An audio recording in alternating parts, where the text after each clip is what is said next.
باپ اور بیٹے اور روح القدس کے نام میں آمین۔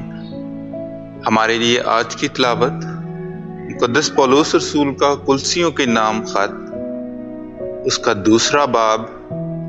اور اس کی 6 آیت سے لے کر 15 آیت تک۔ پس جیسا تم نے مسیح یسوع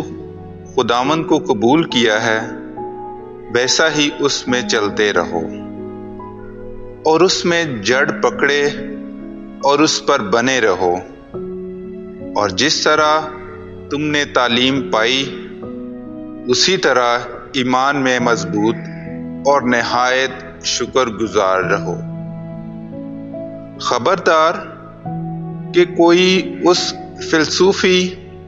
اور بیہودہ مغالطہ سے تمہیں فریب نہ دے جو آدمیوں کی روایت اور دنیاوی اصول کے موافق ہیں، نہ کہ مسیح کے موافق، کیونکہ الوہیت کی ساری بھرپوری اسی میں متجسد ہو کر سکونت پذیر ہے، اور تم اسی میں بھرپور ہو جو ہر ریاست اور حکومت کا سر ہے، جس میں تم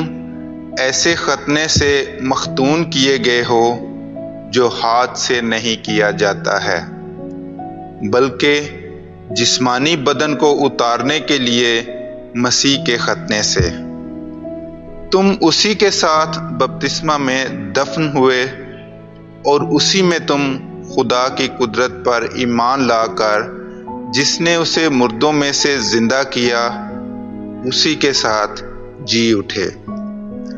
اور اس نے تمہیں بھی جو گناہوں اور اپنے جسم کی نامختونی کے سبب سے مردہ تھے، اس کے ساتھ زندہ کیا،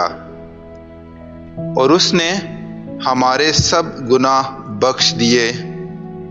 اور اس نے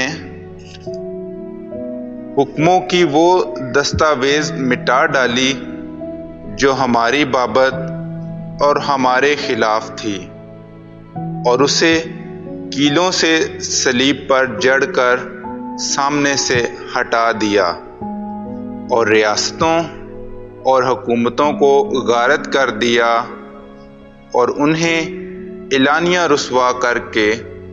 ان پر اسی کے سبب سے فتح کی شادمانی کی۔ کلام اقدس کا پڑھا اور سنا جانا ہم سب کے لیے باعث برکت ہو۔